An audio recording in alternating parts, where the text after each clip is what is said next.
नमस्कार, मैं हूं आपके साथ शुभांगी सिंह और हमारे खास कार्यक्रम कोरोना को समझेंगे तो संभलेंगे में आप सभी का स्वागत है। कोरोना काल में बुजुर्ग अपने ही घर में कैद होकर रह गए हैं। कोरोना की वजह से बुजुर्गों को घर के आंगन से बाहर निकलने से मना कर दिया गया है। खैर, गाँव में जिनका घर है वहाँ आंगन काफी बड़ा होता है, आराम से घूमा जा सकता है। लेकिन सवाल ये भी है कि देश में ऐसे कितने घर होंगे जहाँ खुला आंगन है या बड़े बुजुर्गों के लिए अलग कमरे हैं। जो बुजुर्ग अपने बच्चों के साथ शहरों में, कस्बों में एक दो कमरों में एक साथ रह रहे हैं, उनका जीवन इस महामारी में कैसा गुजर रहा होगा। जाहिर है कि बुजुर्ग इन दिनों अकेला महसूस कर रहे हैं। आज कार्यक्रम में इसी पर चर्चा करेंगे और साथ ही जुड़ेंगे कुछ खास मेहमानों के साथ।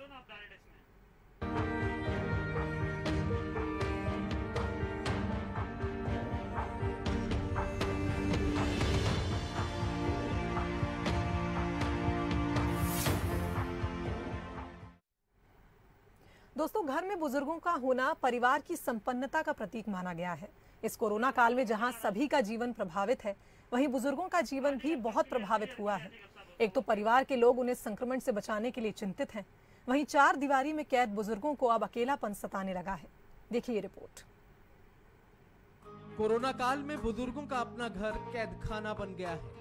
देश में जैसे ही कोरोना की आहट हुई, सबसे पहले लोग अपने बच्चों और बूढ़े माता पिता को लेकर चिंतित हो उठे। चिंता होना वाजिब भी था, क्योंकि दुनिया भर की तमाम सरकारों और स्वास्थ्य संस्थानों ने कोरोना के चलते बुजुर्गों को घर से बाहर न निकलने की सलाह दी थी, जिसका नतीजा ये हुआ कि कोरोना की बंदिशों ने बुजुर्गों में अकेलापन बढ़ा दिया। वे तनाव में एक तो और ऊपर से अकेलेपन ने उन्हें बीमार बना दिया है। ऐसे में इन्हें सहारे की जरूरत है। हालांकि बुजुर्गों की मदद के लिए केंद्र सरकार ने एल्डर लाइन योजना के तहत प्रमुख राज्यों में कॉल सेंटर शुरू किए हैं, जो उनकी तकलीफ और समस्याओं को दूर करेंगे। संक्रमण से सबसे ज्यादा बुजुर्गों की जीवन शैली प्रभावित हुई है। पहले वे सुबह शाम टहलने जाते थे, पार्क में अपने साथियों के साथ गप्पे लड़ाते थे, हंसते हंसाते थे, अपनी सेहत का ध्यान रखते थे। लेकिन कोरोना वायरस ने बुजुर्गों की इस जीवन शैली को पूरी तरह से बदल दिया है। वे इन दिनों घर में कैद होकर रह गए हैं। पार्कों और दोस्तों से उनका साथ छूट गया है। ऐसे में अब वे अकेले हो गए हैं। जाहिर है कि आज बुजुर्ग हाशिए पर हैं। जीवन शैली में बदलाव के कारण बुजुर्ग व्यक्ति खुद में अलगाव और असुरक्षा महसूस कर रहे हैं। महामारी के इस दौर में बुजुर्गों को सबसे ज्यादा मदद की दरकार होती है, लेकिन इस दौर में उन्हें ही अकेला और तिरस्कृत होना पड़ रहा है। हालांकि बहुत से घरों में देखभाल हो रही है, लेकिन देश में इस वर्ग की एक ऐसी संख्या भी है जिनकी देखभाल करने वाला कोई नहीं है। ना ही उन्हें दवाइयों की याद दिलाने वाला कोई है और ना ही उनकी दवाई लाने वाला कोई है। Bureau report, Bansal news. चलिए अब आपको मिलवाते हैं आज के गेस्ट पैनल से। हमारे साथ स्पर्श द्विवेदी, ग्रीन भोपाल के संस्थापक हैं, वो हमारे साथ जुड़ गए हैं। साथ ही हमारे साथ डॉक्टर संजीव त्रिपाठी जुड़ गए हैं, जो मनोवैज्ञानिक हैं। आप दोनों ही मेहमानों का बहुत स्वागत है बंसल न्यूज पर। डॉक्टर संजीव, आपसे जानना चाहेंगे, जिस तरह से सोशल डिस्टेंसिंग कोरोना काल में बहुत ज़्यादा बढ़ावा मिला सोशल डिस्टेंसिंग को, लेकिन ये बात तो कहीं नहीं कही गई थी कि सोशल डिस्टेंसिंग के साथ सोशल आइसोलेशन भी किया जाए। और जिस तरह से घर के जो बुजुर्ग हैं, बड़े बुजुर्ग हैं, उनको देखा जा रहा है कि वो सोशल आइसोलेशन का शिकार हो गए हैं, क्योंकि हम सब तो अपने अपने कामों में व्यस्त रहते हैं। जिस तरह से हमारे जो तौर तरीके हैं रहने के, या एक तरह से कहा जाए जो एक जनरेशन गैप है, ये यहाँ देखने को मिलता है। हमारे पास मोबाइल फोन्स हैं, अलग अलग साधन है खुद को बिजी रखने के, लेकिन बुजुर्ग ये सोशल आइसोलेशन से ग्रसित हैं। किस तरह से आप देखते हैं इस पूरे मसले को? जी बिल्कुल, देख पा रहा हूँ कि अभी माहौल में बुजुर्ग जो है बहुत एकाकी हो गए हैं और बहुत ज़्यादा, चूंकि वो वैसे भी चूंकि उनका सामाजिक जो व्यवहार होता है, लोगों से जो मिलना जुलना होता है, वो वैसे भी एक उम्र के बाद कम हो जाता है। बहुत लिमिटेड लोग उनके संपर्क में रहते हैं और इस लॉकडाउन के बाद तो ये मान के चले कि और भी ज़्यादा उनको आइसोलेटेड कर दिया है। तो इस समय ऐसी स्थिति में बुजुर्गों के साथ बहुत सारी मनोवैज्ञानिक समस्याएं भी देखने को मिलती हैं। ऐसे बहुत सारे केस मेरे पास आते हैं, मेरे पास विदेशों से फोन आते हैं, उनके पेरेंट्स यहाँ पर अकेले हैं और वो चाहते हैं कि वो उनके पेरेंट्स जो स्ट्रेस में हैं या जो मानसिक समस्या से गुजर रहे हैं, उसमें उनकी काउंसलिंग हो पाए या उनको किसी तरह का मनोवैज्ञानिक सपोर्ट दिया जाए। तो ऐसे बहुत से पेरेंट्स हैं जो अकेले हैं, उनके बच्चे बाहर हैं या उनके परिवार में कोई और है नहीं है। तो ऐसी स्थिति में उन बुजुर्गों का ध्यान रखना, उनको मनोवैज्ञानिक सहायता प्रदान करना, ये इस समय बहुत ही आवश्यक है। और इसमें काम किया जाना चाहिए। और मैं चाहूँगा कि इसमें अगर प्रशासन कुछ मदद करे और इस तरह के बुजुर्गों को आइडेंटिफाई करके और उनको किसी इस तरह की मनोवैज्ञानिक सहायता अगर दे सकें, कुछ सामाजिक सहायता उनको दे सकें तो बहुत ही अच्छा होगा। जी डॉक्टर संजीव, आपने बिल्कुल सही बात कही। जिस तरह से लोग परेशान हो रहे हैं, जो लोग अपने माँ बाप के साथ नहीं रह रहे हैं या बड़े बुजुर्गों के साथ नहीं रह रहे हैं, किसी और शहर में या किसी और देश में रह रहे हैं, उनका सबसे ज़्यादा कंसर्न कोरोना काल में यही हुआ है कि किस तरह से वो जो उनके माँ बाप हैं उनका ख्याल रखा जाए। क्योंकि सबसे ज़्यादा अगर इफेक्ट कोरोना काल में सबसे ज़्यादा किसी एज ग्रुप को हुआ है तो वो जितने भी बुजुर्ग हैं उनको हुआ है। डॉक्टर संजीव, आपके पास फिर से आऊँगी। स्पर्श द्विवेदी जी, आपसे जानना चाहूँगी, आपके पास तो कई तरह के केसेस आते होंगे। अकेलेपन की बात की जाए या डिप्रेशन की, बुजुर्ग हमेशा से ही अकेलेपन के शिकार ज़्यादातर केसेस में होते हैं, लेकिन जब से कोरोना काल आया है तब से उनके जो एक नॉर्मल शेड्यूल होता था, या ये कहें कि जिस तरह से वो अपने अकेलेपन को दूर करते थे, वो सब चीज़ें भी बंद हो गई हैं। कई बुजुर्गों को हमने देखा है कि वो शाम को पार्क में बैठकर अपने ही कुछ मित्रों के साथ बातचीत करते थे और ज़िंदगी के उन पलों को याद करते थे, जो पुराना उनका समय था उसको याद करते थे। लेकिन कोरोना काल आ जाने से जिस तरह से उनके लिए लोग चिंतित हैं, ये चिंता उनके लिए कहीं ना कहीं अकेलेपन का एक कारण बन गई है। किस तरह से आप देखते हैं इस पूरे मसले को? शुभांगी, देखिए आपने बिल्कुल सही हाईलाइट किया है कि आज हम अगर यहाँ पे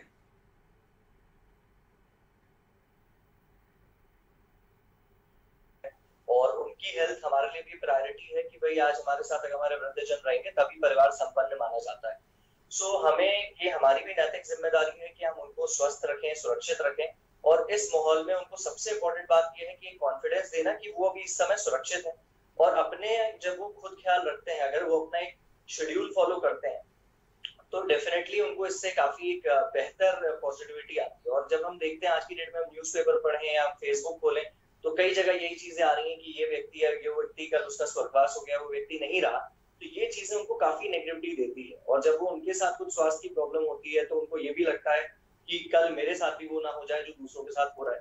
और खास तौर से उन लोगों के साथ ये ज्यादा दिक्कत है जिनके बच्चे आज बाहर हैं, या तो इंडिया में ही है लेकिन दूसरी जगह पे हैं, और या फिर इंडिया से बाहर रह रहे हैं।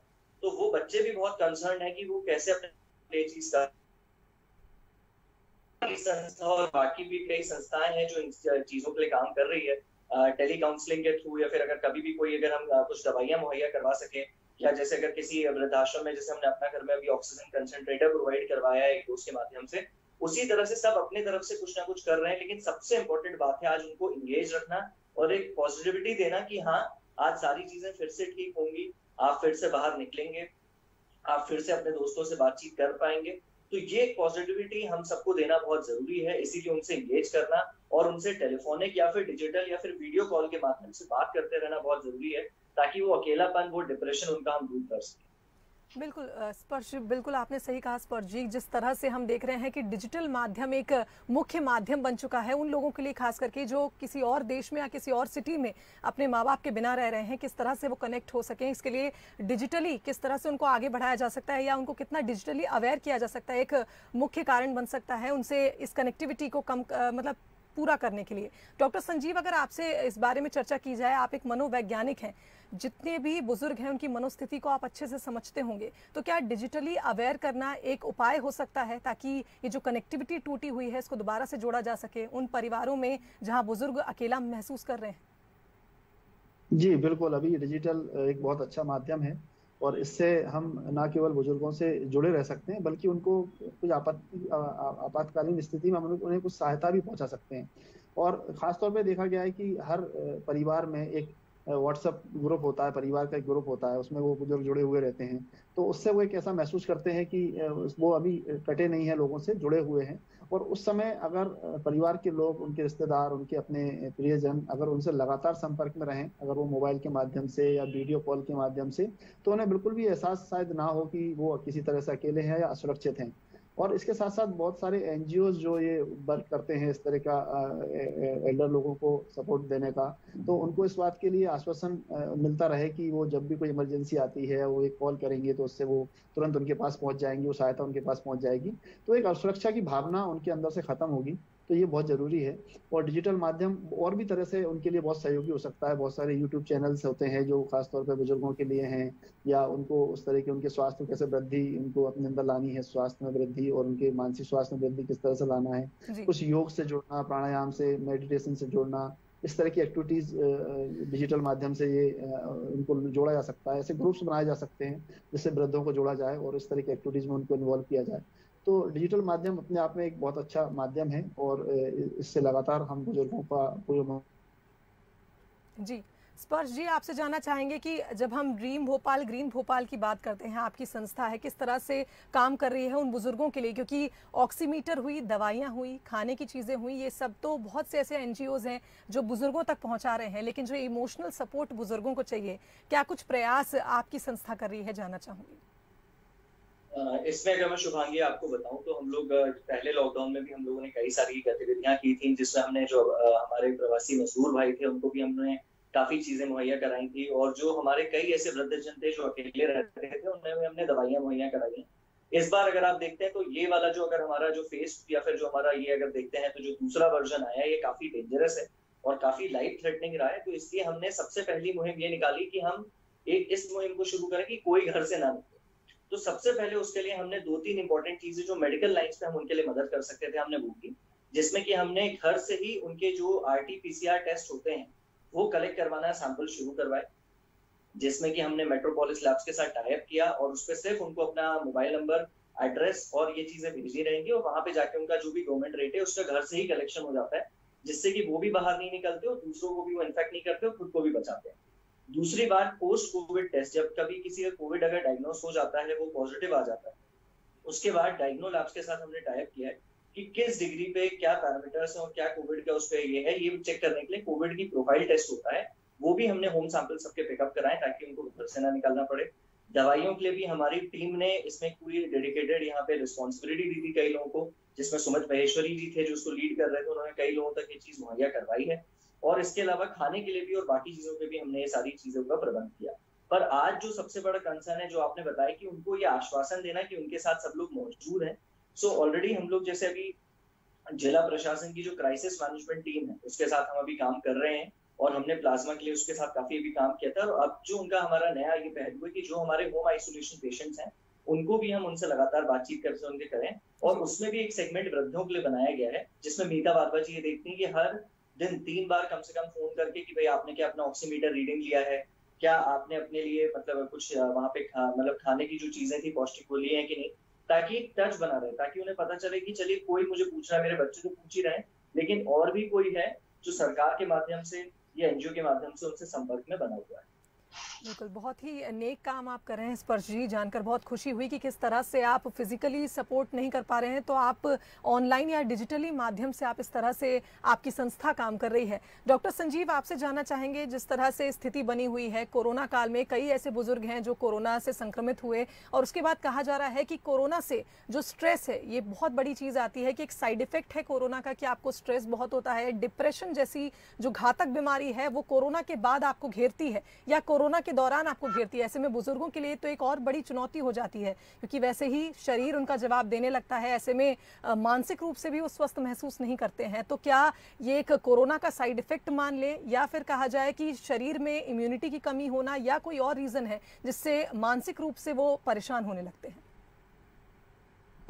एक प्रॉब्लम है, एक बीमारी, उसको एक मानसिक समस्या कह सकते हैं, पोस्ट ट्रॉमेटिक स्ट्रेस डिसऑर्डर। जब कोई ट्रॉमा लाइफ में आता है, कोई ऐसा डिजास्टर, कोई ऐसा सोशल चेंज लाइफ में आता है, किसी की भी लाइफ में आता है, तो कुछ लोग उससे कोप अप नहीं कर पाते हैं।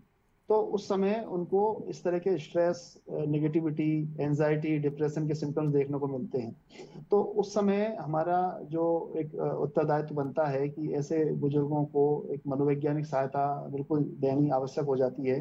तो ये अगर आप परिवार में अगर आपके कोई बुजुर्ग हैं और आप ये देख रहे हैं कि उनमें पिछले कुछ दिनों से उनके विचारों में, उनकी भावनाओं में, उनके व्यवहार में कुछ नकारात्मक परिवर्तन आया है, तो ये एक अलार्मिंग सिचुएशन है कि उनको न केवल सिर्फ सुरक्षित रखने की जरूरत है बल्कि उनको मनोवैज्ञानिक सहायता की भी जरूरत है। क्योंकि अगर मान लो कोई बुजुर्ग किसी कोरोना से इन्फेक्टेड हो जाता है, वो ऑलरेडी तनाव में है, स्ट्रेस में है, डिप्रेशन में है, तो वो उससे कोप अप नहीं कर पाता है, वो नेगेटिविटी उसकी इम्यूनिटी को इम्प्रूव नहीं होने देती है। तो हमको उसकी इम्यूनिटी को बनाए रखने के लिए हमको जरूरी है कि एक पॉजिटिव माहौल हम घर में बनाए रखें, और उस इस तरह की अगर हम आइडेंटिफाई करते हैं बुजुर्गों को तो हम उनका तुरंत कोई मनोवैज्ञानिक सहायता लें। आजकल ऑनलाइन के माध्यम से भी हम काउंसलिंग सेशंस ले सकते हैं, साइकोथेरेपीज हम ऑनलाइन अभी मैं दे रहा हूँ काफी लोगों को, तो ऑनलाइन भी हम वो सुविधा देते हैं, लोगों को ली जा सकती है। तो इस तरह से हम अपने बुजुर्गों को मनोवैज्ञानिक सहायता देकर उस स्ट्रेस से, उस एंजाइटी से जो कोरोना के कारण डेवलप हुआ है, इससे हम उनको बाहर ला सकते हैं। तो इसके अभी हमारे पास ऐसा नहीं है कि हम बहुत ये मान के चले कि हमारे पास रिसोर्सेस नहीं है, हम लोगों की मदद नहीं कर पा रहे हैं। ये बिल्कुल भी ऐसा नहीं है। हम पूरी तरह से डिजिटली लोगों की पूरी तरह से मदद कर सकते हैं, सभी बुजुर्गों की पूरी तरह से मदद कर सकते हैं, चाहे वो सामाजिक लेवल पर हो, वो मनोवैज्ञानिक लेवल पर हो, वो पारिवारिक लेवल पर हो। हर तरह से हम उनको सहायता दे सकते हैं। बस ये है कि हमको किसी कोई कार्य योजना बनानी होगी, प्रशासन को, समाज के लोगों को, एनजीओ को मिलकर, जिससे कि सभी बुजुर्ग पूरी तरह से अपने आप को सुरक्षित और मोटिवेटेड और हेल्दी महसूस करें। बिल्कुल डॉक्टर संजीव, आपने एक बात तो सही कही है कि जिस तरह से पोस्ट कोविड के जो कहा जाए साइड इफ़ेक्ट्स होते हैं, ये एक मुख्य कारण बन जाता है बुजुर्गों में कि वो परेशान होने लगते हैं। कई बुजुर्गों में देखा गया कि वो चिड़चिड़े होने लगे हैं, उनके बिहेवियर में बदलाव देखने को मिला है। लेकिन जैसे स्पर्श जी हैं जो एक संस्था चला रहे हैं, इनसे जानना चाहूँगी, बहुत से ऐसे केसेस आते होंगे जब आप देखते होंगे कि एक घर में पूरा परिवार होते हुए भी बुजुर्ग खुद को अकेला महसूस कर रहे हैं। ना उनको कोविड हुआ है, ना कोरोना संक्रमण से वो इतने ज्यादा प्रभावित हुए, लेकिन उसके बावजूद घर में रहकर सबके बीच में भी वो अकेला महसूस कर रहे हैं। क्या इसका मुख्य कारण हम जनरेशन गैप को मान लें, या फिर जो मॉडर्न लाइफस्टाइल है, या एक तरह से कहा जाए लाइफ को लेकर जो यंग जनरेशन की सोच है, क्या कहीं ना कहीं ये जो पिछड़ापन पिछले जनरेशन में है, ये एक मुख्य कारण बन जाता है कि हम अपने बुजुर्गों के साथ या पेरेंट्स के साथ ही मान लें बैठना नहीं चाहते क्योंकि हमारे पास और भी संसाधन है जिसमें हम खुद को बिजी रख सकते हैं? ये एक बहुत ही मेरे ख्याल से इम्पोर्टेंट मुद्दा है जो शुभांगी आपने भी रेज किया है। और मैं आपको बताता हूँ, अगर आप देखें तो ये जो कोविड के लिए जो लॉकडाउन आता है, ये कई बुजुर्गों के लिए एक बहुत अच्छी मेरे ख्याल से पॉजिटिव चीज इस पॉइंट ऑफ व्यू से हुई कि कई ऐसे बच्चे थे जो अपने घर सिर्फ दिवाली पे, होली पे या सिर्फ कहीं किसी त्योहार पे आ पाते थे। तो वो आते भी थे तो 5 दिन, 10 दिन, मैक्सिमम 15 दिन के आ पाते थे। पर इस दौरान कई ऐसे बच्चे थे जो भोपाल से बाहर रह रहे थे, जॉब कर रहे थे, वो वहां पे सेटल्ड थे, लेकिन इस दौरान वो अपने घर आ गए। तो उनको एक ये पॉजिटिविटी जरूर मिली कि चलिए हमारे घर पे हमारे जो बच्चे बाहर रह पा रहे थे, उनको यहाँ पे भी वो अभी फैसिलिटीज या अपॉर्चुनिटीज नहीं थी, तो आज हमें उनके जाने के बाद ये अपॉर्चुनिटी मिल रही कि वो हमारे साथ रह पा रहे हैं। दूसरी चीज अगर हम देखते हैं तो यहाँ पे अगर जब हम इस चीज को देखें कि जनरेशन गैप जरूर है, पर हमें यहाँ पे ये चीज मानना पड़ेगा कि देखिए आज जो लाइफस्टाइल है वो पहले से काफी डिफरेंट हो चुकी है। पहले जो एक व्यक्ति अगर सुबह 9 बजे जाता था, वो 5 बजे तक घर आ जाता था, तो उसको एक एम्पल टाइम मिलता था वर्क लाइफ बैलेंस के लिए। पर आज एक एवरेज लाइफस्टाइल किसी भी व्यक्ति की 9 to 9 हो चुकी है, जहाँ पे अगर वो 9 बजे जाता है तो रात को 9 बजे के पहले वो फ्री नहीं हो पाता। पर इसमें भी अगर हम देखें तो हमें ये कोशिश जरूर करनी चाहिए कि हम जब भी घर पहुंचे, या अगर आज हम घर पे मौजूद हैं, तो पहले तो अगर देखें तो लोग बाहर रहते थे, लेकिन अब अगर आज घर पे मौजूद हैं तो जरूर से एक ऐसा समय जरूर निकालें जब 1 घंटा सब साथ में बैठें, हंसी करें, मजाक करें, कोई एक अच्छा पॉजिटिविटी वाला सीरियल देखें, जैसे कपिल शर्मा का शो हो गया, या मान लीजिए रामायण हो गया, महाभारत हो गया। तो कई चीजें हैं जो आप साथ में फैमिली के साथ एंजॉय कर सकते हैं, जिसमें उन्हें भी काफी इंटरेस्ट आएगा और आप भी एक तरीके से उनके साथ इन्वॉल्व रह सकते हैं। और दूसरी अहम बात यह है कि आपको जो भी कोई डिसीजन अगर आप ले रहे हैं, उनको जरूर इन्वॉल्व करें, ताकि उनको ये जरूर लगे कि हाँ, मुझसे पूछ के डिसीजन सारे लिए जा रहे हैं। तो डेफिनेटली चीज में काफी पॉजिटिव चेंज आएगा। बिल्कुल सही बात कही आपने स्पर्श जी। डॉक्टर संजीव, इस समय जितने भी बुजुर्ग हमारा ये कार्यक्रम देख रहे हैं या उनके बच्चे ये कार्यक्रम देख रहे हैं, आप क्या संदेश देना चाहेंगे, किस तरह से वो बुजुर्गों का ध्यान रखें? क्योंकि हमारा आज का जो इस चर्चा का विषय है ये यही है कि बुजुर्गों को कोविड काल में कैसे डिप्रेशन से दूर किया जाए। देखिए, बुजुर्गों के साथ में एक चीज आपको समझनी पड़ेगी कि एक एज के बाद जब आदमी अपने रिटायरमेंट की स्टेज में आ जाता है, तो उसको सबसे ज्यादा जो प्रॉब्लम होती है वो ये होती है कि उसको अपना एक समाज में उसकी एक आइडेंटिटी थी, उसका एक पद था, वो कई बार वहां से हट जाता है। तो उसको एक वो नीड होती है कि उसको एक आइडेंटिफिकेशन की नीड होती है, उसको एक रिस्पेक्ट की नीड होती है। तो वो रिस्पेक्ट और आइडेंटिटी अगर उससे छिन जाती है तो वो और ज्यादा अपने आप को नेगेटिव महसूस करता है। तो अब ये जिम्मेदारी, चूंकि अब जब वो विभाग में थे, किसी बिजनेस में या किसी जॉब में थे, तो वहां पर उनको वो उनके स्टाफ के लोग या उनके जो दूसरे सहकर्मी हैं उनसे उनको वो मिलता था, उनको एक रिस्पेक्ट मिलता था, उनको एक आइडेंटिटी मिलती थी। अब चूंकि वो घर पर हैं तो घर वालों से उनके एक्सपेक्टेशन बहुत ज्यादा बढ़ जाते हैं। तो ऐसी स्थिति में आपको ये ध्यान रखना है कि आप घर में कोई भी काम करते हैं तो आप बुजुर्गों से पूछें, आप उनका पूरा ध्यान रखें कि आप उनको इग्नोर नहीं कर रहे हैं, आप आज भी उनको इतनी रिस्पेक्ट करते हैं जितना जब वो जॉब में थे और आपके लिए एक अच्छे अर्निंग मेंबर थे। अब वो आप उनको आज भी उतना ही रिस्पेक्ट और उतना ही सम्मान देते हैं। तो ये एक बहुत मनोवैज्ञानिक सपोर्ट देता है उनको। तो बुजुर्गों को इस भावना से वो अपने आप को किसी तरह से ऐसा महसूस ना करें कि भाई आज मेरी उपयोगिता नहीं है या मैं अब रिटायर हो गया हूँ तो शायद अब ये लोग मुझे उतना सम्मान नहीं दे, उतना अटेंशन नहीं दे रहे हैं। तो ये फीलिंग अगर आप उनको नहीं दें तो अच्छा है, आप उनको पूरा सम्मान दें, उनको टाइम दें, उनको रिस्पेक्ट दें, उनके जो सुझाव रहते हैं उनको सुने, उस पर अमल करें, और जो उन्होंने आपको लाइफ टाइम उन्होंने जो सेक्रीफाइस किए हैं आपके लिए उसको आप रिकॉग्नाइज करें कि उन्होंने आपको क्या दिया है। अगर वो उनको कहीं भी एहसास होता है कि इसको एहसास नहीं है किसी भी चीज़ का कि मैंने इसके लिए क्या किया है, पूरा जीवन दिया है, तो वो बहुत डिसअपॉइंट हो जाते हैं और ऐसी स्थिति में बुजुर्गों के डिप्रेशन में जाने की संभावना बहुत ज़्यादा रहती है। तो ये एक पॉइंट है जो मैं हमेशा हर व्यक्ति को कहना चाहूँगा, इस बात का हमेशा ध्यान रखें कि उनको कभी भी ये महसूस ना हो कि वो पहले प्रोडक्टिव थे और आज वो आपके लिए उतने प्रोडक्टिव नहीं है या उतने आप उनको उतना रिस्पेक्ट नहीं दे पा रहे हैं।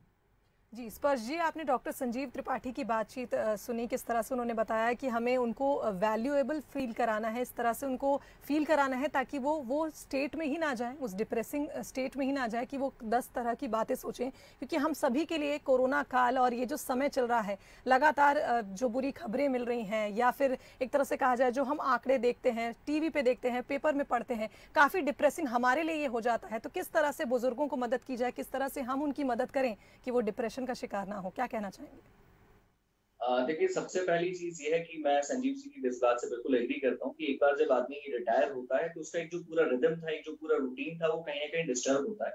और जब इस दौरान वो ये देखते हैं कि यहाँ पे अब मैं घर पे ही हूँ तो मेरा रूटीन और भी कुछ अब रह नहीं जाता।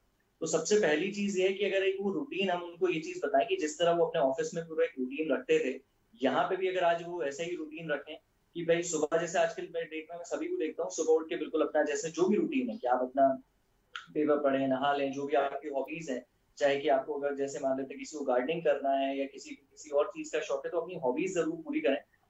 अपनी हेल्थ के ऊपर जरूर ध्यान दें, जो भी आप खा रहे हैं उसके ऊपर जरूर ध्यान दें। और ये चीज जरूर देखें कि जितना पॉजिटिव आप रखेंगे, जितना खुद को, अगर आप देखें जैसे आज कई डिजिटल ऐसे ग्रुप्स बन सकते हैं, जैसे इन्होंने सर ने बहुत अच्छा बताया कि आप ऐसा ग्रुप एक क्रिएट कर सकते हैं जहां पे अगर आपने कोई अच्छी नई डिश बनाई है उसको डालें, दूसरों को भी मोटिवेट करें, प्रॉम्प्ट करें कि वो भी उसमें करें, ताकि कनेक्ट एक बना रहे। रोज अगर आप चाहें, जैसे आप अपने बच्चों के साथ डिजिटल वे में व्हाट्सएप कॉल पे कनेक्ट करते हैं, उसी तरह आज आप अपने मित्रों के साथ भी उस पर कनेक्ट कर सकते हैं। हमारी ये नैतिक जिम्मेदारी बनती है कि हम समय समय पे उनसे ये चीज पूछते रहें कि उन्हें किसी चीज की आवश्यकता तो नहीं है, और अगर किसी भी चीज की आवश्यकता है तो आज एक समाज की तरह हमें कोशिश करनी चाहिए कि हम अपने आसपास जरूर देखें कि कई ऐसे बुजुर्ग होंगे जिनके घर पे उनके बच्चे शायद बाहर हैं, तो हम उनसे अपनी नैतिक जिम्मेदारी निभाते हुए जरूर पूछें कि कोई ऐसी चीज आवश्यकता है जो हम उनके घर के दरवाजे तक लाके दे सकते हैं, वो हम उन्हें दे दें, ताकि सोशल डिस्टेंसिंग का भी पालन हो, वो भी इन्फेक्ट ना हो और हम भी उनको सारी चीजें प्रोवाइड कर सकें। और कई संस्थाएं, जैसे हमारी संस्था या दूसरी संस्थाएं हैं जो इस ओर काम कर रही हैं, लोगों की मदद कर रही हैं, आप हमें भी और दूसरों को भी संपर्क कर सकते हैं। बिल्कुल, स्पर्श द्विवेदी जी और डॉक्टर संजीव त्रिपाठी जी, आप दोनों का ही बहुत बहुत धन्यवाद हमारे साथ इस कार्यक्रम में जुड़ने के लिए और इस बातचीत के लिए। तो जिस तरह से हम देख रहे हैं कि कोरोना काल में बुजुर्ग सबसे ज़्यादा प्रभावित हो रहे हैं, और बुजुर्गों का प्रभावित होना लाजमी है क्योंकि कोरोना काल में हम सभी इस नेगेटिविटी से प्रभावित हैं। इसलिए आप सभी लोग पॉजिटिव रहें, सकारात्मक सोचें और सतर्क रहें, जागरूक रहें। इस खास पेशकश में फिलहाल इतना ही, दीजिए इजाज़त, नमस्कार।